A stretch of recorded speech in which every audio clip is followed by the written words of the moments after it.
నమస్తే, welcome to four sides TV. నేను సౌజన్య. ముందుగా హెడ్లైన్స్. ఉమ్మడి కృష్ణా జిల్లా ఎన్డీఏ కూటమి నేతల సమావేశం. మంత్రి కొల్లు రవీంద్ర ఆధ్వర్యంలో భేటీ.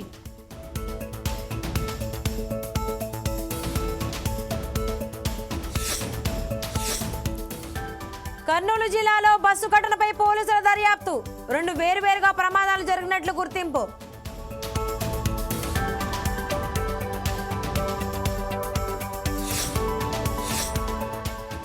కామారెడ్డి జిల్లా నస్రుల్లాబాద్ లో రైతుల ధర్నా. తూకం వేసిన ధాన్యాన్ని వెనక్కి పంపారంటూ ఆందోళన.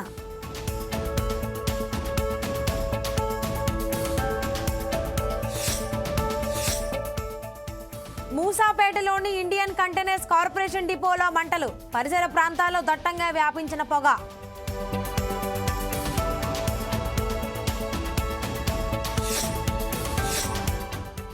హైదరాబాద్ లో దంచుకొట్టిన వర్షం. తెలంగాణ వ్యాప్తంగా కురుస్తున్న వానలు.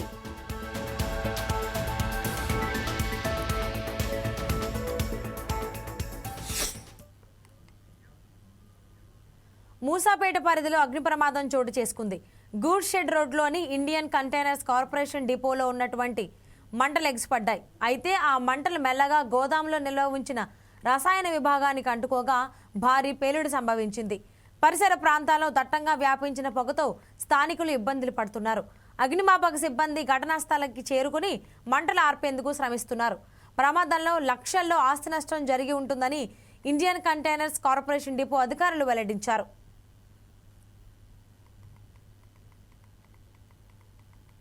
ఈరోజు మార్నింగ్ మనకు 8:38కు ఫైర్ కంట్రోల్కు ఒక మెసేజ్ వచ్చింది. కంటైనర్ కార్పొరేషన్ ఆఫ్ ఇండియా లిమిటెడ్లో ఒక గోదాంలో అగ్ని ప్రమాదం సంభవించింది అని వాళ్ళు తెలియజేయడం జరిగింది. ఇమీడియట్లీ మనము 6 వెహికల్స్ టర్న్అవుట్ చేయడం జరిగింది. కుకట్పల్లి, సనత్ నగర్, జీడిమెట్ల అండ్ అన్నపూర్ణ స్టూడియోస్, సికింద్రాబాదు, దాంట్లో స్కైలిఫ్ట్, 2 రోబోలు, వాటర్ బౌజర్స్ అన్నీ కూడా టర్న్అవుట్ చేయడం జరిగింది. వచ్చేసరికి ఇందులో ముఖ్యంగా లిక్కర్ ఎక్కువగా ఉండడం వల్ల ఫైర్ తొందరగా స్ప్రెడ్ అయింది. ఇమీడియట్లీ మా సిబ్బంది లోపలికి ఎంట్రీ అయిపోయి మొత్తం ఫైర్ తొందరలోనే ఒక 45 మినిట్స్లో కంప్లీట్ కంట్రోల్ చేశారు. ఇప్పుడు పూర్తిగా అదుపులోకి వచ్చింది. వాళ్ళు కనుక జేసీబీ తీసుకొచ్చినట్టయితే ఇమీడియట్లీ దాన్ని స్ప్రెడ్ చేసేసి కంప్లీట్ మనం ఎక్స్టింగ్విష్ చేయడం జరుగుతుంది. దీనికి సంబంధించినటువంటి కాజ్ ఆఫ్ ఫైర్ కానీ లాస్ ఆఫ్ ప్రాపర్టీ కానీ ఇంకా అండర్ అసెస్మెంట్లో ఉంది. ఎందుకంటే మేము ఫైర్ ఫైటింగ్ ఆపరేషన్లో ఉన్నాం. ఫైర్ ఫైటింగ్ ఆపరేషన్లే కాన్సన్ట్రేట్ చేస్తాం కాబట్టి దానికి సంబంధించినటువంటి వివరాలు అనేది కూడా ఇంకా మేము తీసుకోలేదు. ఎందుకంటే మన ఫైర్ ఫైటింగ్ ఆపరేషన్ అనేది చాలా ఇంపార్టెంట్. పూర్తిగా అదుపులోకి రావడం జరిగింది. అంటే ఇప్పుడు దాని పూర్తి ఇన్వెస్టిగేషన్ వాళ్ళ అధికారులు ఆ గోదాములు ఎప్పటి నుంచి ఉన్నాయి. కర్నూలు జిల్లా చిన్నటేకూరులో కావేరీ బస్సు దగ్ధం కేసులో కీలక మలుపు చోటు చేసుకుంది. బస్సు, బైక్ 2 వేర్వేరుగా ప్రమాదాలు జరిగినట్లు పోలీసులు గుర్తించారు. బైకర్ శివశంకర్కు తొలుత రోడ్డు ప్రమాదం జరిగింది. ఆ సమయంలో శివశంకర్తో పాటు ఎర్రిస్వామి అనే వ్యక్తి కూడా ఉన్నారు. హైవే ప్రమాదం జరిగిన వెంటనే శివశంకర్ తలకు బలమైన గాయం అయింది. దీంతో ఆయన అక్కడికక్కడే మృతి చెందాడు. అయితే రోడ్డుపై పడిపోయిన బైక్ను పక్కకు తీసేందుకు ఎర్రిస్వామి ప్రయత్నం చేశారు. ఈలోగా కావేరీ బస్సు చీకట్లో వేగంగా వచ్చింది. బైక్ను ఈడ్చుకెళ్లింది. దీంతో రోడ్డుకు రాసుకుని బైక్ పెట్రోల్ ట్యాంక్ లీక్ అయ్యి మంటలు చెలరేగాయి. వెంటనే మంటలు అంటుకుని బస్సు దగ్ధమైంది. ఈ విషయాలను పోలీసుల విచారణలో ఎర్రిస్వామి తెలిపారు. ఎర్రిస్వామి స్టేట్మెంట్ ఆధారంగా తదుపరి దర్యాప్తును పోలీసులు కొనసాగిస్తున్నారు.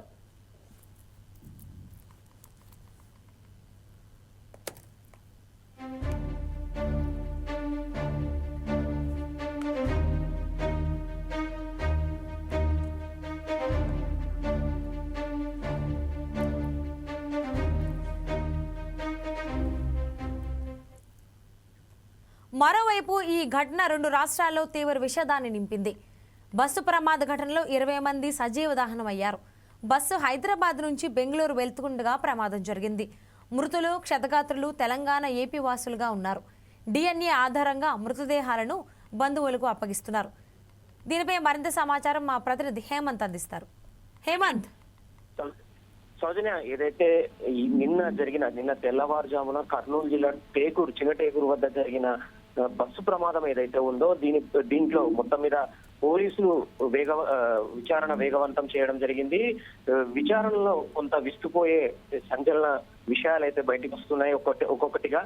ఏదైతే నిన్న జరిగిన అంటే 2-3 గంటల సమయంలో ఏదైతే ఈ చిన్నటేకూరు దగ్గర జరిగిన ప్రమాద విషయంలో పోలీసులు ఇప్పటికే చాలా విషయాన్ని అయితే కొంత రాబట్టగలిగారు. ప్రమాదానికి అసలు కారణం ఏంటి అన్న దానిపైనే నిన్నట్టుండి ప్రత్యేకంగా ఫోకస్ చేశారు. Even SP Vikrant Patil, Kurnool SP Vikrant Patil ఆధ్వర్యంలోనే ఇది మొత్తం మీద ఈ విచారణ జరుగుతూ వస్తోంది. ఇందులో కొంత సమాచారం అయితే ఏదైతే నిన్న జరిగిన సుమారు అంటే 3 గంటల సమయంలో ఈ బస్సు ప్రమాదం జరిగిన సమయానికి కొంత ఒక అరగంట ముందు ఒక వీడియో అయితే బయటకు వచ్చింది. ఏదైతే ఎవరైతే బైకిస్ట్ ఎవరైతే ఉన్నారంటే ఈ బస్సు కింద పడ్డ బైక్ ఏదైతే ఉందో దాన్ని నడిపిన వ్యక్తి ఎవరైతే ఉన్నారో శివశంకర్, ఇతను పెట్రోల్ బంక్ లో అంటే 2:30 గంటల సమయంలో ఈ పెట్రోల్ బంక్ లో అంటే దాదాపుగా ఘటన జరిగిన ఒక 3 కిలోమీటర్ల ముందుగా ఒక పెట్రోల్ బంక్ ఉంది. ఆ పెట్రోల్ బంక్ లో పెట్రోల్ పోయించుకున్నాడు. అతనితో పాటు ఇంకొక వ్యక్తి ఉన్నారు. శివశంకర్ తో పాటు ఎర్రిస్వామి అని ఇంకొక వ్యక్తి కూడా ఆ బైక్ పెట్రోల్ పోసుకున్న సమయంలో అంటే ఇదంతా సుమారు 2:30 గంటలకు అంటే తెల్లవారుజామున 2:30 ఇది పెట్రోల్ పోయించుకున్నట్లుగా అక్కడ ఏదైతే సీసీ ఫుటేజ్ ఏదైతే ఉందో పెట్రోల్ బంక్ సంబంధించి ఆ సీసీ ఫుటేజ్ లో ఇదంతా సేకరించడం జరిగింది పోలీసులు.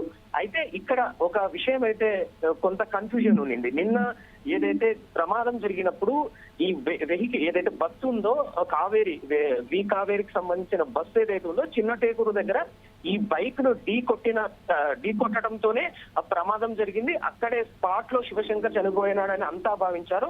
అయితే ఇప్పుడు అంటే ఈ రోజు ఉదయం ఎప్పుడైతే ఈ ఒక వీడియో ఏదైతే సీసీ ఫుటేజ్ పెట్రోల్ బంక్ దగ్గర లభించిన ఫుటేజ్ ఏదైతే ఉందో ఆ ఫుటేజ్ బయటకు వచ్చిన తర్వాత ఇది జరగలేదు అంటే బైక్ ఏదైతే వెళ్తూ బస్ కింద పడిన బైక్ ఏదైతే ఉందో అది అసలు ప్రమాదం జరగలేదు.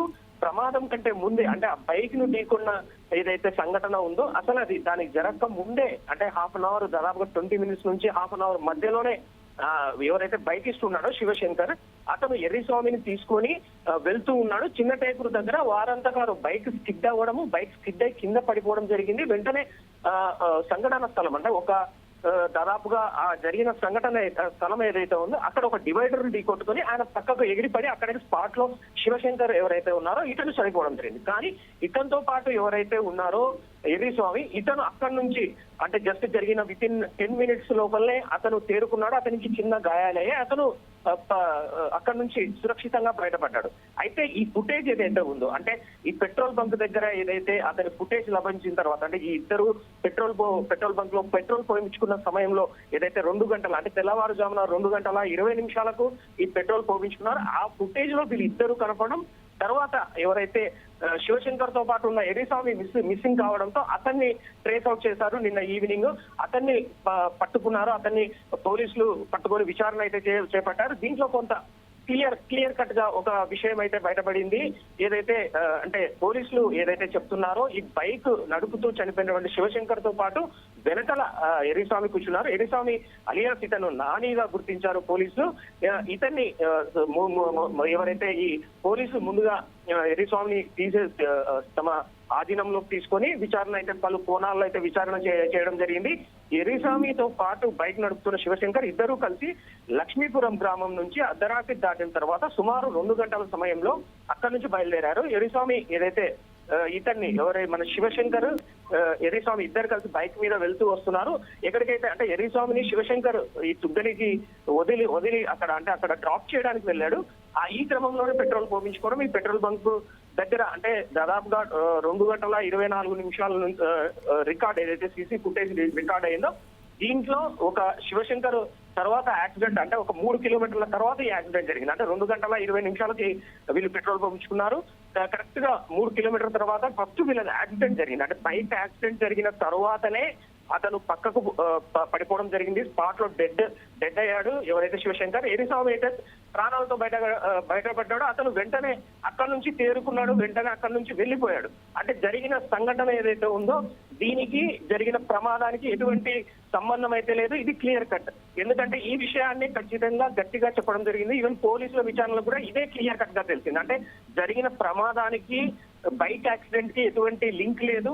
ఇది జరిగిన తరువాతనే బిఫోర్ ఒక 20 నిమిషాల ముందరనే ఈ సంఘటన జరిగింది. అంటే ఎట్టి పరిస్థితుల్లో కూడా ఈ ప్రమాదానికి మొదటి నుంచి అందరూ భావించినట్లుగా అంటే నిన్న జరిగిన ప్రమాద సమయం నుంచి ఈ రోజు ఉదయం వరకు కూడా ప్రమాదానికి బైక్ ఇస్తే కారణం అనుకున్నారు, బైక్ ను ఢీకొనడం వల్లనే ఇదంతా జరిగింది అనుకున్నారు. కానీ ఎట్టి పరిస్థితుల్లో ఇదంతా క్లియర్ కట్ గా తెలిసింది. పోలీసుల విచారణలో అయితే ఒకటే బయటపడింది. దీనికి సంబంధించి ఎస్పీ విక్రాంత్ పాటిల్ విచారణలో సంబంధించి కొన్ని కీలక విషయాలు అయితే వెల్లడించడం జరిగింది. ఈ ఎర్రస్వామిని అదుపులోకి తీసుకున్నాకనే ఇదంతా బయటపడింది. ఎట్టి పరిస్థితులు అంటే ఏదైతే ఇప్పుడు చెప్తున్నటువంటి ఈ ప్రమాదానికి జరిగిన ముందు ప్రమాదం అంటే దాదాపుగా బస్సు ఢీకొన్న ఏదైతే బైక్ ఢీకొన్న సమయంలో అది జరిగి అప్పటికే 20 నిమిషాలు అవుతుంది. అంటే బస్సు ఢీకొనిందని అంతా భావించడం కానీ అది కరెక్ట్ కాదనేసి ఒక క్లియర్ కట్ గా సమాచారం అయితే క్లియర్ కట్ గా తెలుస్తోంది. మొత్తం మీద చూస్తే అంటే ఈ ప్రమాదం ఏదైతే జరిగిందో ఈ ప్రమాదానికి అటు బస్సు ఢీకొన్నదానికి ఎటువంటి సంబంధం లేదు. ఇది ఈ దుర్ఘటన జరగక ముందు జరిగిన సంఘటన అది. అంటే బైక్ మీద వెళ్తూ వాళ్ళు రోడ్డు మీద స్కిడ్ అవ్వడం, అక్కడే స్పాట్ లో అక్కడ డెడ్ అవ్వడం, బైక్ ఏదైతే ఉందో అది రోడ్డు మీద అలాగే ఉంది. తర్వాత బస్సు వేగంగా వెళ్ళడం అంటే బస్సు చాలా అతి వేగంతో ఉంది. దాదాపుగా 120 నుంచి 140 కిలోమీటర్ల వేగంతో వెళ్తుందనేసి పోలీసులు చెప్పడం జరిగింది. ప్రాథమిక విచారణలో కూడా ఇదే బయటపడింది. ఆ వేగంతో వెళ్తూ రోడ్డు మీద ఏదైతే పడిపోయిందో ఆ బైక్ ను ఢీకొనడంతో ఇదంతా ప్రమాదం అయితే జరిగింది. దీనికి మొత్తం మీద చూస్తే ఈ ప్రమాదానికి మొత్తం మీద డ్రైవర్ నిర్లక్ష్యం కూడా కొంత ఉందనే చెప్పాలి. ఎందుకంటే ప్రమాదం జరిగిండొచ్చు, ప్రమాదం బైక్ ఏదైతే ఢీకొట్టింది అట్లా ఈడ్చుకుంటూ వెళ్ళింది. కానీ దాన్ని కంట్రోల్ చేసే విషయంలో అంటే డ్రైవర్ ఇక్కడ అదుపు చేసి ఉంటే వెంటనే అలర్ట్ చేసి ఉంటే ప్రయాణికులు ఈ ప్రమాదం ఇంత పెద్ద ఎత్తున జరిగేది కాదు. ఎందుకంటే ప్రమాదం జరిగిన వెంటనే డ్రైవర్ బయటకు వచ్చేసాడు, పారిపోయాడు. ఎట్టి పరిస్థితుల్లో అక్కడ ప్రయాణికులు అలా అలర్ట్ చేసి ఉంటే మాత్రం కొంత అంటే ఈ మృతుల సంఖ్య తగ్గేది. ఎందుకంటే అలర్ట్ చేస్తుంటే వెంటనే వాళ్ళు వెళ్ళిపోయేవారు. ఇక్కడ మెయిన్ డోర్ కూడా పనిచేయకపోవడం అంటే బస్సుకు మెయిన్ డోర్ ఏదైతే ఉందో అది పనిచేయకపోవడం ఇక్కడ పెద్ద ఇబ్బంది ఏర్పడ్డాయి. ప్రయాణికులకు ఒక రకంగా చాలా మంది మృతి చెందడానికి కూడా ఇది ఒక ప్రధాన కారణమనే చెప్పాలి. వెనక సైడ్ నుంచి ప్రయత్నం చేశారు, వెనక సైడ్ నుంచి వెళ్ళాలని ట్రై చేశారు. కానీ ఇది స్లీపర్ కోచ్ కావడంతో పైన అప్పర్ క్లాస్ నుంచి కిందికి రావడానికి వాళ్ళకు సమయం దొరకలేదు. ఈవెన్ అగ్ని ఏదైతే ఉందో మంటలు విపరీతంగా వ్యాపించడం, విపరీతంగా పొగ రావడంతో వీరికి కిందికి దిగే క్రమంలో అంటే అప్పర్ బెర్త్ నుంచి కిందికి రావాలంటే ఏమి కనపడకపోవడం, దట్టమైన పొగలు బస్సంతా వ్యాపించడంతోనే ఇదంతా జరిగింది. సో వీళ్ళు ఇక్కడే స్ట్రక్ అయి ఉన్నారు. స్ట్రక్ అని అంటే వెంటనే మంటలు పూర్తిగా వ్యాపించి అక్కడే సజీవ దహనం అయ్యారు. మొత్తం మీద 19 మంది పూర్తిగా సజీవ దహనం అయింది. అంటే ఈ మొత్తం ప్రమాదంలో 19 మంది మృతి చెందగా మిగతా 24 మంది సురక్షితంగా అయితే బయటపడ్డారు. సౌజన్య, దీనికి మొత్తం మీద చూస్తే అంటే ప్రమాదానికి ఒక రకంగా బస్సు డ్రైవర్ కూడా ఒక కారణమనే చెప్పాలి.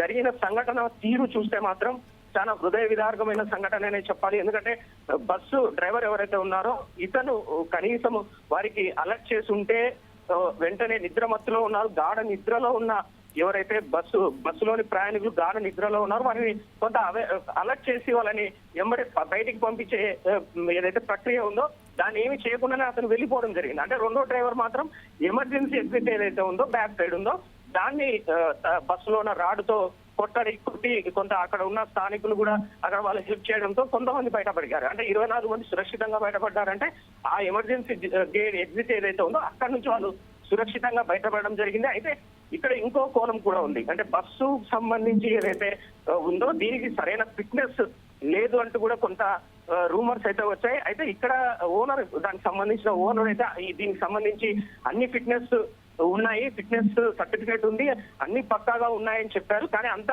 డొల్ల అంత బయటపడింది. ఎందుకంటే వీరు చేసిందంత చాలా అంటే 3 ప్రాంతాలకు ఈ రిజిస్ట్రేషన్ అయితే 3 ప్రాంతాల్లో జరిగింది.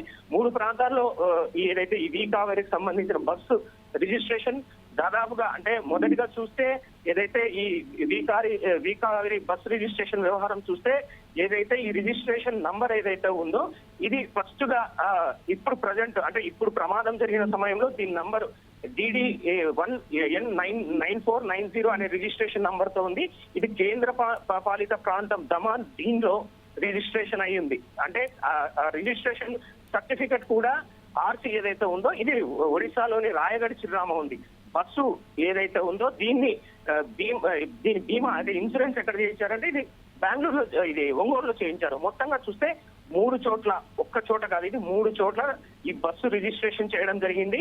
దీనికి సంబంధించి మొదటిగా చూస్తే ఈ వి కావేరి బస్సు ట్రావెల్ సంబంధించి మొత్తం డొల్లతనం అయితే బయటపడింది. ఏదైతే ఓనర్ ఎవరైతే చెప్తున్నట్లుగా ఇది మేమంతా చాలా పర్ఫెక్ట్ గా ఉంది, ఇన్సూరెన్స్ తో సహా ఫిట్నెస్ తో సహా అంతా పర్ఫెక్ట్ గా ఉందని చెప్పారు. కానీ ఎట్టి పరిస్థితుల్లో కూడా బస్సులో ఉన్న అనేక అంశాలు ప్రమాదానికి కారణమయ్యాయి. దాంట్లో ఒక్కొక్కటి కారణాలు ఇప్పుడు కింద చూస్తే కింద క్యాబిన్ లో మొత్తం మీద ఓవరాల్ గా ఈ మొబైల్ ఏదైతే ఉందో మొబైల్ బాక్స్ ఒకటి అంటే ఒక బాక్స్ ఉంది. దాదాపు 400 మొబైల్స్ ఇక్కడ నుంచి తీసుకెళ్లే క్రమంలో కూడా ఈ ప్రమాదానికి బస్ డ్రైవర్ అయితే నిన్న అదుపులోకి తీసుకున్నారు అన్నట్టుగా మంత్రి అనిత గారు కూడా చెప్పడం జరిగింది. సో మరి డ్రైవర్ ఏమైనా స్టేట్మెంట్ ఇవ్వడం జరిగిందా పోలీసుల విచారణలో? దానికి సంబంధించిన అప్డేట్స్ ఏంటి? అలాగే శివశంకర్ డెడ్ బాడీని, మృతదేహాన్ని ఏమైనా అదుపులోకి తీసుకోవడం జరిగిందా? దర్దాపులు ఎక్కడైనా కనిపించిందా? దీనికి సంబంధించి అప్డేట్స్ ఏమైనా ఉన్నాయి మీ దగ్గర? నిన్న సాయంత్రమే ఇదంతా ఈ ప్రక్రియ అంతా ముగిసిపోయింది సౌజన్య. ఎందుకంటే నిన్న సాయంత్రం శివశంకర్ ఏదైతే ఉందో స్పాట్ లో డెడ్ అవ్వడము, అతన్ని వెంటనే తీసుకున్నారు. అంటే ఆ మృతదేహాన్ని వెంటనే తీసుకున్నారు. పోస్ట్ మార్టం కూడా తరలించడం జరిగింది. కర్నూలు GGH కు తరలించడం జరిగింది. నిన్న మధ్యాహ్నం ఇదంతా అంటే మధ్యాహ్నం లోపే ఈ ప్రక్రియనంతా పూర్తి చేశారు. శివశంకర్ డెడ్ బాడీని ఇమ్మీడియట్ గా అంటే స్పాట్ లో ఆయన డెడ్ అయినట్లుగా గుర్తించారు. వెంటనే అక్కడి నుంచి సంఘటనా స్థలం నుంచి అతను తీసుకొని పోయి ఈ Kurnool GGH hospital post mortem కూడా నిర్వహించడం జరిగింది. ఏదైతే దీనికి సంబంధించి మీరు డ్రైవర్స్ విషయానికి వస్తే డ్రైవర్స్ కూడా 2 డ్రైవర్లు ఉన్నారు. దాంట్లో ఒక డ్రైవర్ ని ఆల్రెడీగా అప్పటికే మధ్యాహ్నంకే గడిచిన 2-3 గంటలు అంటే ప్రమాదం జరిగిన 2-3 గంటల్లోనే ఒక డ్రైవర్ ని ఆల్రెడీగా అదుపులోకి తీసుకోవడం జరిగింది. అతను జరిగిన సంఘటన కూడా ఆయన క్లియర్ కట్ గా చెప్పడం జరిగింది. అతను ఏదైతే పోలీసుల ఎదుట ఒక వాంగ్మూలం లాంటిది ఇచ్చాడు.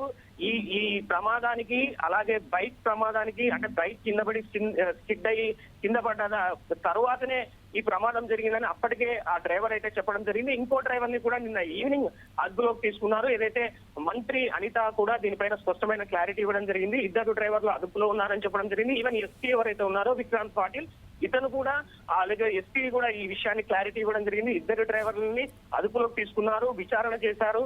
వారు కూడా ఇదే విషయాన్ని స్పష్టంగా చెప్పడం జరిగింది. కానీ దీనికి కొంత సోర్సెస్ ఏదైతే ఉందో అవి దానికి సంబంధించిన క్లారిటీ రావాల్సి ఉండడంతో వీరు చెప్పేది నిజమా సాధారణ క్లారిటీ తీసుకోవడానికి ఏదైతే ఈ రోజు ఉదయం ఏదైతే బయటపడిందో ఈ పెట్రోల్ బంక్ దగ్గర ఎవరైతే బైకిస్ట్ ఉన్నాడో ఈ శివశంకర్ పెట్రోల్ పోపించుకున్న సమయాన్ని ప్లస్ ఈ ప్రమాదం జరిగిన సంఘటన జరిగిన ఏదైతే స్థలం ఉందో అలాగే సమయము ఇదంతా క్రోడీకరించుకోవడం జరిగింది పోలీసులు. దీనిలో విచారణలో భాగంగా అప్పుడు అంటే 2 గంటల ఈ తెల్లవారుజామున నిన్న తెల్లవారుజామున 2:20 జరిగిన ఏదైతే పెట్రోల్ పోసుకొని జరిగిన ఒక 15 minutes లోనే అది యాక్సిడెంట్ కు గురైంది. ఆఫ్టర్ దట్ అంటే 2:20 జరిగిన సంఘటన ఏదైతే ఉందో ఈ పెట్రోల్ బంక్ దగ్గర రికార్డ్ అయింది. 2:20 వీరు అక్కడ పెట్రోల్ పోయించుకొని బయటకు వెళ్ళిపోవడం జరిగింది. కానీ 2:35 అదే పెట్రోల్ బంక్ మీదుగా ఈ బస్సు ఏదైతే కావేరి బస్సు ప్రమాదానికి గురైన కావేరి ట్రావెల్స్ బస్సు 2:30 అదే పెట్రోల్ బంక్ నుంచి వెళ్ళడం జరిగింది. అంటే మొత్తం మీద వీరిద్దరూ వెళ్ళడానికి దాదాపు 10-15 నిమిషాలు తేడా ఉంది. దాదాపుగా 3 కిలోమీటర్లు అంటే పెట్రోల్ బంక్ నుంచి 3 కిలోమీటర్లు దాటిన తర్వాత ఈ ప్రమాదం జరిగింది. అంటే జరిగిన ప్రమాదాన్ని తీరును మొత్తం ఒక క్రోడీకరించుకున్నారు, పోలీసులు అనాలిసిస్ చేసుకున్నారు. చెప్పిన వారు ఎవరైతే ఉన్నారో డ్రైవర్లు అవ్వచ్చు, ప్రయాణికులు అవ్వచ్చు, జరిగిన సంఘటన అవ్వచ్చు, అన్ని క్రోడీకరించుకున్న తర్వాత ఒక క్లారిటీ అయితే స్పష్టమైన క్లారిటీ అయితే వచ్చింది సౌజన్య. ఏదైతే ఈ ప్రమాదం జరిగిందో దీనికి బైకిస్ట్ ఎవరైతే బైక్ కింద పడి అంటే బస్సు కింద పడి అతను చనిపోవడం జరిగింది. బైక్ అలాగే బస్సు ఢీకొనడంతోనే ఈ ప్రమాదం జరిగిందని అంతా భావించడం జరిగింది. అయితే దీనికి ఒక క్లారిటీ స్పష్టమైన క్లారిటీ రావడము ఇప్పుడు దీనికి ఎటువంటి సంబంధం లేదు. ఈ ప్రమాదానికి జరగక ముందే అంటే దాదాపుగా 15-20 నిమిషాల ముందే బైక్ నుంచి అతను కింద పడడం, అతను అక్కడే శివశంకర్ స్పాట్ లో చనిపోవడం, ఎర్రిస్వామిని పక్కకి వెళ్ళిపోయి అతను వెళ్ళిపోవడం జరిగింది. అతన్ని అదుపులోకి తీసుకున్న తర్వాతనే ఇదంతా పూర్తిగా బయటపడింది. సో ఈ ప్రమాదానికి ఆ ప్రమాదానికి ఎటువంటి సంబంధం లేదనేది ఒక క్లారిటీ పోలీసులు అయితే ఇవ్వడం జరిగింది సౌజన్య. Thank you Hemant.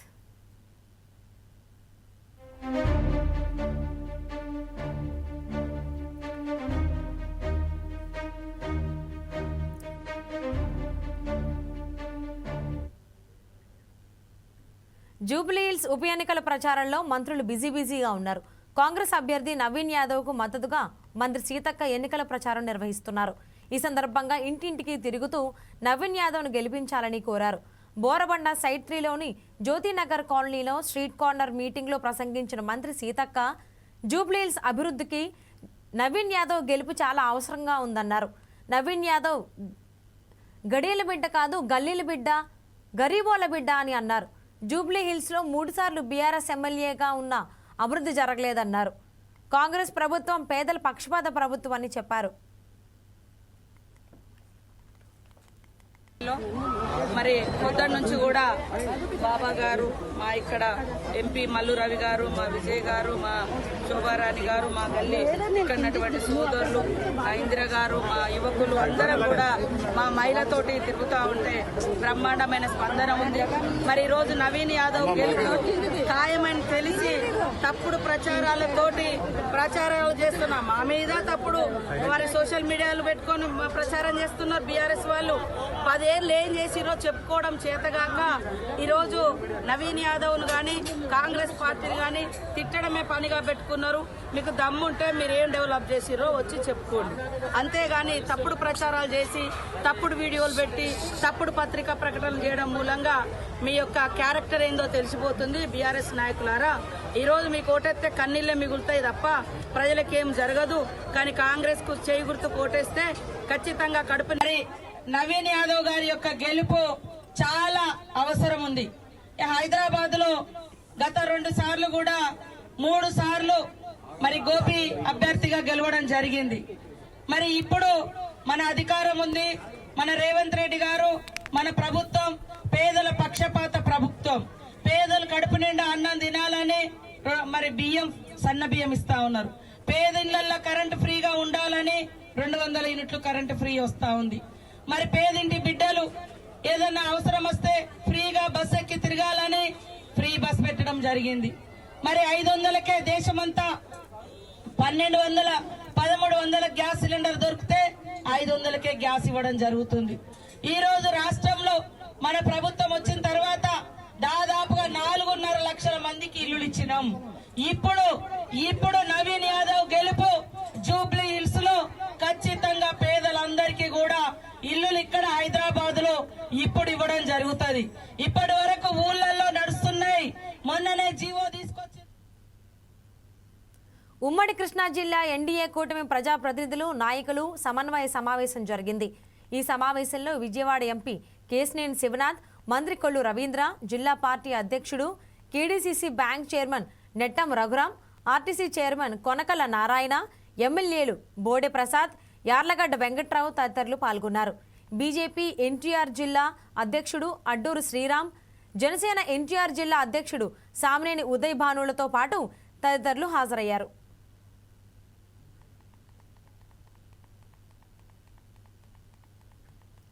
సంగారెడ్డి జిల్లా కంది మండలంలో హరే కృష్ణ మూవ్మెంట్ ఆధ్వర్యంలో నిర్వహించిన మహానరసింహ హోమం కార్యక్రమంలో వైద్యశాఖ మంత్రి దామోదర్ రాజనరసింహ పాల్గొన్నారు. అనంతరం అక్షయపాత్ర ఫౌండేషన్ ఆధ్వర్యంలో 3 కొత్త ఫుడ్ డిస్ట్రిబ్యూషన్ వాహనాలను జెండా ఊపి ప్రారంభించారు. అక్షయపాత్ర ఫౌండేషన్ నిర్వహిస్తున్న అతిపెద్ద కిచెన్ను పరిశీలించారు. ఆధునిక వంటగదులను, స్నాక్స్, ఆటోమేటిక్ కూరగాయల వాషింగ్, కటింగ్ మెషిన్లను ఆయన పరిశీలించారు.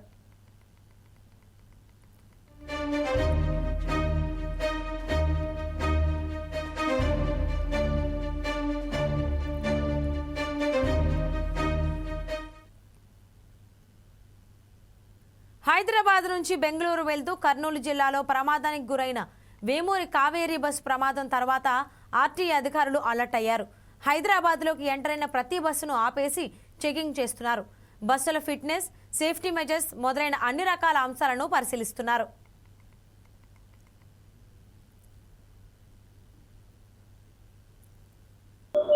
ఈరోజు మా district transport officer Medchal Malkajgiri గారు ఇచ్చిన ఆదేశాల అనుసారంగా మేము సీసీ బస్సుల వాహన తనిఖీలు చేయడం జరుగుతుంది. సో ఇప్పుడు మీరు చూస్తున్నారు, ఈ వెహికల్స్ మనం చెక్ చేసినాము. ఈ బండికి సంబంధించి ఫైర్ ఎక్స్టింగ్విషర్ ఎక్స్పైర్ అయిపోయింది, పనిచేయడం లేదు. అసలు దీనికి సంబంధించినటువంటి ఎమర్జెన్సీ ఎగ్జిట్ కూడా సరిగా పనిచేయడం లేదు. అండ్ హ్యామర్స్ కూడా వీళ్ళు క్యారీ చేయలేదు. సో దాని గురించి మనం ఈ బండిని వైలేషన్ ఆఫ్ పర్మిట్ కండిషన్స్ కింద కేసు రాసి దీన్ని సీజ్ చేయడం జరుగుతుంది. ఇప్పటి వరకు మనం మార్నింగ్ నుంచి దగ్గర 15-20 బస్సులు, 15-16 బస్సుల వరకు మనం చెక్ చేయడం జరిగింది. వీటిలో ఈ బస్ మాత్రం సీజ్ చేయడం జరుగుతుంది. సార్ ఒక్కొక్కటి ఒకే నెంబర్ మీద 2-3 బస్సులు ఉంటాయి అంటారు కదా, వాటిని ఎలా తనిఖీ చేస్తారు? వాటిని మనకి ఏమన్నా ఇన్ఫర్మేషన్ వస్తే దాని మీద మనం స్పెసిఫిక్గా ఇన్ఫర్మేషన్ ఏమైనా వస్తే దాని మీద ఖచ్చితంగా మనం తనిఖీలు నిర్వహిస్తాం. ఏమైనా వైలేషన్స్ ఏమైనా ఉంటే సీజ్ చేస్తాం. ఏమేమి డాక్యుమెంట్స్ చెక్ చేస్తారు సార్? మనం ఇప్పుడు ఈ permit, inter state permit, all India tourist permit, vehicle యొక్క ఫిట్నెస్ సర్టిఫికేట్ చూస్తున్నాము. And pollution certificate, second driver ఉన్నాడా లేడా, మన ఫైర్ ఎక్స్టింగ్విషర్ పని చేస్తుందా లేదా, మన ఎమర్జెన్సీ ఎగ్జిట్ పని చేస్తుందా లేదా, ఓపెన్ అవుతుందా లేదా అని చూస్తాము. వేరే రాష్ట్ర బండ్లు కూడా బాగా తిరుగుతూ ఉంటాయి అంటే ఇప్పుడు మన ఆల్ ఇండియా టూరిస్ట్ పర్మిట్ ఉంటుంది. ఇంటర్ స్టేట్ వేరే స్టేట్ నుంచి ఈ స్టేట్ వస్తున్నప్పుడు all India tourist permit valid ఉంటే మనం దాన్ని యాక్సెప్ట్ చేయవలసి ఉంటుంది. ఆల్ ఇండియా టూరిస్ట్ పర్మిట్ సంబంధించి 90,000. కూకట్పల్లి ప్రాంతంలో ఆర్టీఓ అధికారులు విస్తృతంగా తనిఖీలు చేపట్టారు. రోడ్లపై నిబంధనలు ఉల్లంఘిస్తున్న వాహనాలను గుర్తించి అధికారులు చర్యలు తీసుకుంటున్నారు. బస్సులు, ఆటోలు, ద్విచక్ర వాహనాలను, క్యాబ్లను అధికారులు పరిశీలించారు. అనంతరం బీమా, లైసెన్స్, ఫిట్నెస్ సర్టిఫికేట్లు లేని వాహనాలపై కేసులు నమోదు చేశారు.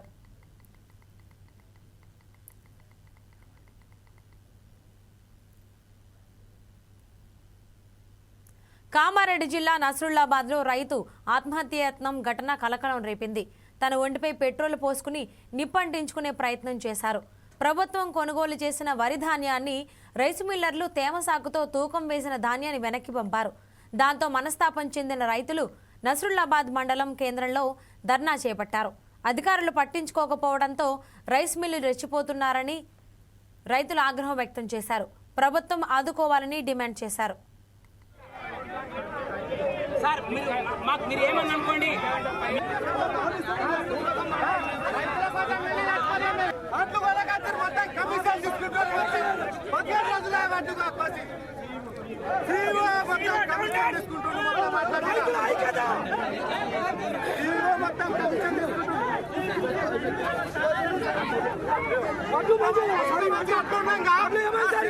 కమిషన్ తీసుకుంటారు రైస్ మిల్లకు అట్లు కూడా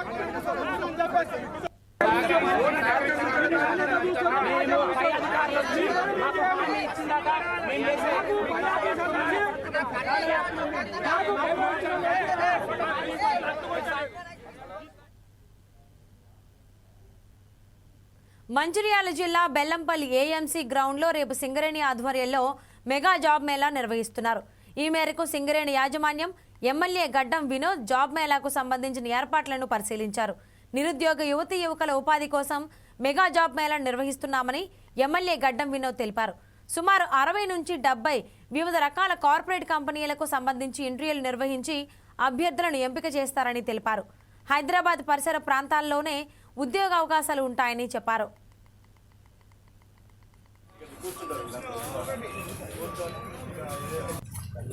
ఇది బెల్లంపల్లి జాబ్ మేళా అనే అవకాశం సింగరేణి సిఎండి గారు బ్రదర్ బలరాం నాయక్ గారితో పర్సనల్గా మాట్లాడిన తర్వాత ఆయన మన జిఎం మందమరి శ్రీనివాస్ రాధాకృష్ణ గారికి ఆదేశాలు ఇచ్చి ఆయనతో పాటు ఆయన సింగరేణికి సంబంధించిన ఆఫీసర్లు, దాంతోపాటు మా కలెక్టర్ గారు దీపక్ గారు, మా sub collector young man Manoj గారు, మా ఏసీపీ గారు, మా సీనియర్ నాయకులు బెల్లంపల్లికి సంబంధించిన మల్లయ్య గారు అయినా కానీ, మా రమేష్ అయినా కానీ, మా సూర్యబాబు అయినా కానీ, టౌన్లకు సంబంధించిన సీనియర్ నాయకులు అందరూ కలిపి ఇది ఒక చాలా అడ్వాంటేజెస్ కార్యక్రమం. నేను ప్రత్యేకంగా బెల్లంపల్లికి యావత్ ఉన్న కాన్స్టిట్యున్సీలో అందరు యువకులు అపీల్ చేస్తున్నాను. ఇటువంటి అవకాశం చాలా తక్కువ మంది దొరుకుతుంది. దాంతోపాటు ఇది బెల్లంపల్లి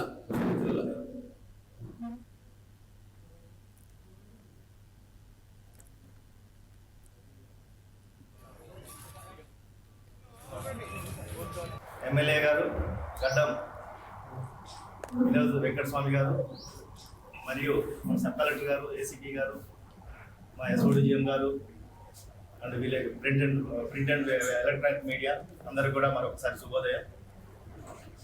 మన ఎమ్మెల్యే గారి ఆధ్వర్యంలో సింగరేణి సంస్థ మెగా జాబ్ మేళా కార్యక్రమం మన ఏఎంసీ గ్రౌండ్లో రేపు అనగా 26వ తారీఖు ఉదయం 8:30 నుంచి సాయంత్రం వరకు కూడా మెగా జాబ్ మేళా కార్యక్రమంలో సుమారుగా 70 కంపెనీలు, ఫార్మసిటిక్ కంపెనీలు కావచ్చు, ఐటీ కంపెనీ కావచ్చు, బ్యాంకింగ్ సర్వీసెస్ కావచ్చు, అట్లా డిఫరెంట్ కంపెనీలు దీనిలో నోబుల్ సంస్థ ద్వారా మీడియేటర్గా వాళ్ళు డిఫరెంట్ కంపెనీస్ ఇక్కడ తీసుకొని వచ్చి ఇక్కడ శోభన్ గారు వచ్చారు. వాళ్ళ ఆధ్వర్యంలో సింగరేణి సంస్థ CSR ఫండ్స్ కింద ఈ బెల్లంపల్లిలో ఈ మెగా జాబ్ మేళా కార్యక్రమం ఏర్పాటు చేయడం జరిగింది. మన రియల్గా ఈ AMC గ్రౌండ్లో సార్ ఆధ్వర్యంలో ఈ కార్యక్రమం నడుస్తున్నందుకు చాలా సంతోషంగా ఉంది. ఇంతకుముందు అనేవాళ్ళ అన్నదానం మహాభాగ్యం అని, ఇప్పుడు ఉద్యోగం దానం మహాభాగ్యం. అది మన ఈ సాదర ఆర్యంలో ఈ ఉద్యోగం దానం చేయడం అనేది రియల్గా యువతికి నిరుద్యోగం. నిర్మల్ జిల్లా బైంసా పట్టణంలో రేపు పంత్ సంచలన్ కార్యక్రమం నిర్వహిస్తున్నారు. రాష్ట్రీయ స్వయం సేవక్ సంఘ్ శతాబ్ది ఉత్సవాల్లో భాగంగా స్వయం సేవకులచే ఈ కార్యక్రమం జరుగుతోంది. బైంసాలోని కిసాన్ మండలం, శివాజీ మండలం పేరిట 2 ప్రాంతాల నుంచి పథ సంచలన్ నిర్వహిస్తున్నట్లు నిర్వాహకులు తెలిపారు. స్వయం సేవకులు హిందువులంతా ఈ పథ సంచలనంలో పాల్గొని విజయవంతం చేయాలని కోరారు. మైసా నగర హిందూ బంధువులందరికీ హృదయపూర్వక నమస్కారాలు తెలియజేస్తూ రేపు జరగబోయే రాష్ట్రీయ సేవక్ సంఘ్ పథ సంచలనానికి ప్రతి ఒక్కరూ దీంట్లో పాల్గొని ఈ కార్యక్రమాన్ని విజయవంతం చేయాలని కోరుతున్నాము. ఒకటి రామ్లీలా మైదానం నుంచి ఒకటి బయలుదేరుతుంది పథ సంచలనము, రెండవది శిశు మందిర్ నుంచి బయలుదేరుతుంది. ఈ రెండు కలిసి కాటన్ మార్కెట్ యార్డ్లో వస్తున్నారు. అక్కడ నుంచి అక్కడ వేదిక ఉంటుంది. అక్కడ వక్త చంద్రశేఖర్జీ క్షేత్ర సేవా ప్రముఖ్ గారు వారు ఉంటారు. ముఖ్య అతిథిగా నాగనాథ్ పటేల్ గారు ఉంటారు. ఈ కార్యక్రమాన్ని పెద్ద ఎత్తున అందరూ పాల్గొని, మహిళలు, హిందూ యువకులు ప్రతి ఒక్కరూ దీంట్లో పాల్గొని ఈ కార్యక్రమాన్ని విజయవంతం చేయగలరని. ఇంకో విషయం, సమయము 5 గంటలకు ఉంటుంది సభా కార్యక్రమం. ఈ కార్యక్రమం తప్పకుండా అందరూ హాజరు. సర్దార్ వల్లభాయ్ పటేల్ 150వ జయంతి వేడుకలను ఈ నెల 31వ తేదీన ఘనంగా నిర్వహిస్తున్నట్లు నెహ్రూ యువ కేంద్రం కోఆర్డినేటర్ దేవిరెడ్డి కిరణ్ మయి తెలిపారు. ఈ నేపథ్యంలో యువతతో భారీ ర్యాలీ నిర్వహిస్తున్నట్లు చెప్పారు. కలెక్టర్ కార్యాలయం నుండి ఉమెన్స్ కాలేజీ వరకు ర్యాలీ కొనసాగుతుందని తెలిపారు. యువతలో జాతీయ భావం, దేశభక్తిని పెంచేందుకు ఇలాంటి కార్యక్రమాలు దోహదపడతాయని ఆమె అభిప్రాయపడ్డారు. విచ్చేసిన మీడియా మిత్రులందరికీ మై భారత్ తరపున స్వాగతం తెలుపుతున్నాను. నా పేరు Kiranmay Devireddy, deputy director my Bharat, minister of youth affairs and sports, government of India.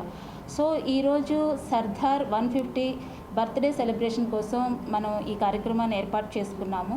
So Sardar Vallabhbhai Patel గారి 150వ జయంతిని ఘనంగా చేయాలి అని, ఇదంతా ఒక ఐక్యతగా, యూనిటీగా మన భారతీయులందరూ ఒకటి అనే మన భారతీయులందరూ ఒకటే అనే ఒక నినాదాన్ని యువతకి, అదేవిధంగా తోటి సభ్యులకి తెలియజేయడం కోసం ఈ ర్యాలీని ఏర్పాటు చేశాము.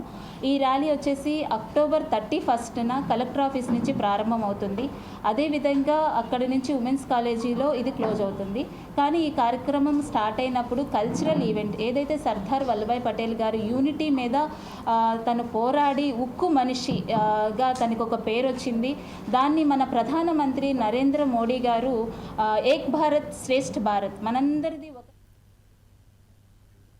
పోలీసు అమరవీరుల సంస్మరణ దినోత్సవాల్లో భాగంగా కాకినాడ జిల్లా పోలీస్ పరేడ్ మైదానంలో ఏర్పాటు చేసిన ఓపెన్ హౌస్ కార్యక్రమాన్ని జిల్లా ఎస్పీ బిందు మాధవ్ ప్రారంభించారు. పోలీసు శాఖ వినియోగించే వివిధ ఆయుధాలు, అత్యాధునిక పరికరాలు, సాంకేతికత పట్ల అవగాహన కల్పించి వారిలో స్ఫూర్తి నింపారు. ట్రాఫిక్ పోలీసు వినియోగించే బ్రీత్ అనలైజర్స్, సిగల్స్, స్పీడ్ గన్, ఇతర పరికరాలను వివరించారు. My name is Sravanthi. నేను ఇదే ఫస్ట్ టైం ఇక్కడికి రావడం. మాకు చాలా హ్యాపీగా ఉంది. చాలా టైప్స్ ఆఫ్ గన్స్ చూసాము. ఇంకా ట్రాఫిక్ పోలీసెస్ ఏం యూజ్ చేస్తారని చూసాం. ఇంకా ఇక్కడ సెక్యూరిటీ ఎలా ఉంటుంది, అలాగా అవన్నీ ఎలా మెయింటైన్ చేస్తారు వాళ్ళు, అవన్నీ మేము తెలుసుకున్నాం. మాకు ఇవన్నీ చూడడంతో చాలా హ్యాపీగా ఉంది. Thank you. నా పేరు కళ్యాణి. ఇక్కడ నేను విజిట్ చేయడం ఇది ఫస్ట్ టైం. సో ఇక్కడ చాలా ఇన్ఫర్మేషన్ నాకు తెలిసింది. అండ్ ఆల్సో అక్కడ గన్స్ ఎలాగా, ఎంత వెయిట్ ఉంటుంది, ఎంత లాంగ్ డిస్టెన్స్ ఉంటుంది వెళ్తుంది కూడా చెప్పారు. అండ్ దాన్ని మేము టచ్ చేసి కూడా చూసాము. సో దాని వెయిట్ కూడా మాకు తెలిసింది ఎంత ఉంటుందో. అండ్ ఇటు సైడ్ ఏమో ట్రాఫిక్ పోలీస్ గురించి చెప్పారు. ఏమైనా మర్డర్ జరిగితే దాని గురించి ఫింగర్ ప్రింట్స్ అని కూడా చెప్పారు. ఓకే, ఆ ఫింగర్ ప్రింట్స్ ఎలాగా కనుక్కోవాలి, ఎలా ప్రాసెస్ ఉంటుంది కూడా చెప్పారు. సో ఇక్కడ రావడం చాలా మంచి ఎక్స్పీరియన్స్ అయింది నాకు. Thank you. నా పేరు సంధ్య. ఇవన్నీ ఇవాళ ఇక్కడికి రావడం, ఇవన్నీ చూడటం, ట్రాఫిక్ పోలీసులు ఏమి యూజ్ చేస్తారో ఇవన్నీ చూడటం, పోలీస్ డాగ్స్ అవి చూడటం చాలా హ్యాపీగా ఉంది. అండ్ ఇది కూడా చాలా టైం పాస్ అండ్ ఫన్ కింద కూడా అనిపించింది నాకు. Thank you. ప్రతి ఏడు అక్టోబర్ 21వ తారీఖున కమామరేషన్ డే, అమరవీరుల సంస్మరణ దినం పోలీసు జరుపుకోవడం జరుగుతుంది. దాన్ని పురస్కరించుకొని అక్టోబర్ 21 నుండి అక్టోబర్ 31 వరకు వివిధ కార్యక్రమాలు అమరవీరులను స్మరించుకుంటూ స్కూల్ పిల్లలకి, పబ్లిక్కి, అదేవిధంగా అన్ని తరగతుల అందరికి కూడా ఒక అవేర్నెస్ తీసుకురావడం కొరకు ఈరోజు ఎస్పీ గారి ఉత్తర్వుల మేరకు ఓపెన్ హౌస్ని ఆర్గనైజ్ చేయడం జరుగుతుంది. పోలీస్ గ్రౌండ్లో ఈ ఓపెన్ హౌస్ ఆర్మడ్ రిజర్వ్లో ఉపయోగించే arms and ammunitions, video equipment. Visakha నగరంలోని పలు ప్రాంతాల్లో నాగుల చవితి వేడుకలు ఘనంగా నిర్వహించారు. కుటుంబ సమేతంగా అందరూ పొలాల్లో ఉన్న పుట్టల్లో పాలు, గుడ్లు వేసి ప్రత్యేక పూజలు చేశారు. నాగుల చవితి సందర్భంగా కుటుంబాలతో పుట్టల కోసం పొలాల్లోకి వెళ్లిన వారు ఆహ్లాదకరమైన వాతావరణంలో ఆనందంగా గడిపారు.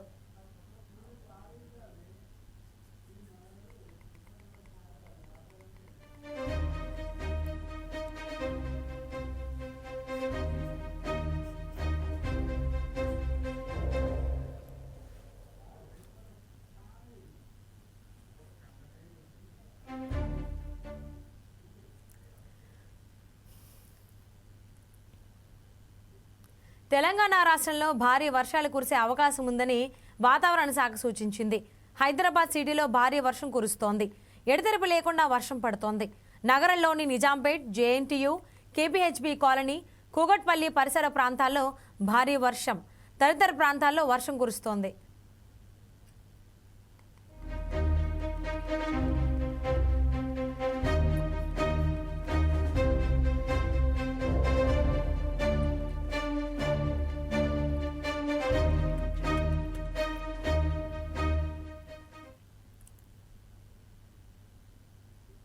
తిరుపతి జిల్లాలో విషాద ఘటన చోటు చేసుకుంది. స్వర్ణముఖి నదిలో ఈతకు వెళ్లి 4 యువకులు గల్లంతయ్యారు. వారిలో 2 మృతదేహాలను అధికారులు గుర్తించారు. మొత్తం 7 యువకులు ఈతకు వెళ్లగా ప్రమాదవశాత్తు నదిలో గల్లంతయ్యారు. వీరిలో 3 స్థానికులు రక్షించగా 4 గల్లంతయ్యారు.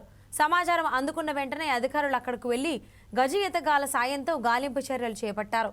ఈ క్రమంలోనే 2 మృతదేహాలను గుర్తించారు. మిగతా 2 కోసం గాలిస్తున్నారు. మరో 2 కోసం గాలింపు చర్యలు కొనసాగుతున్నాయి.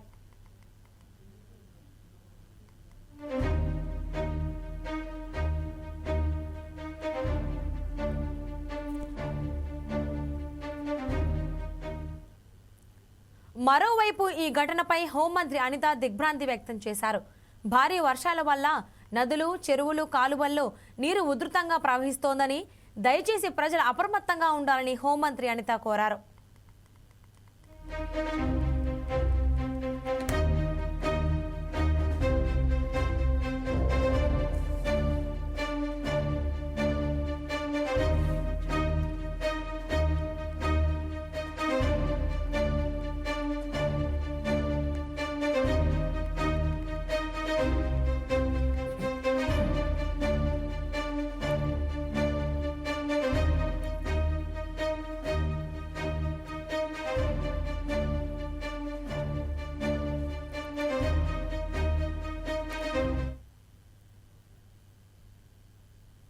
ఉమ్మడి కృష్ణా జిల్లా ఎన్డీఏ కూటమి ప్రజాప్రతినిధుల నాయకుల సమన్వయ సమావేశం జరిగింది.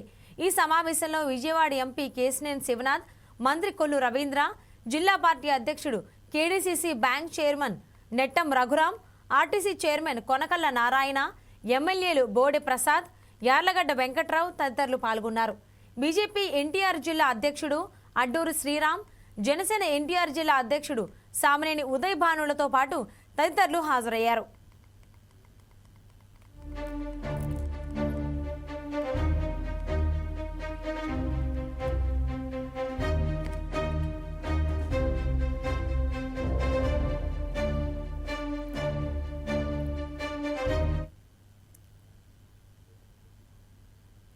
ఇవి bulletin updates. Keep watching 4 Sides TV.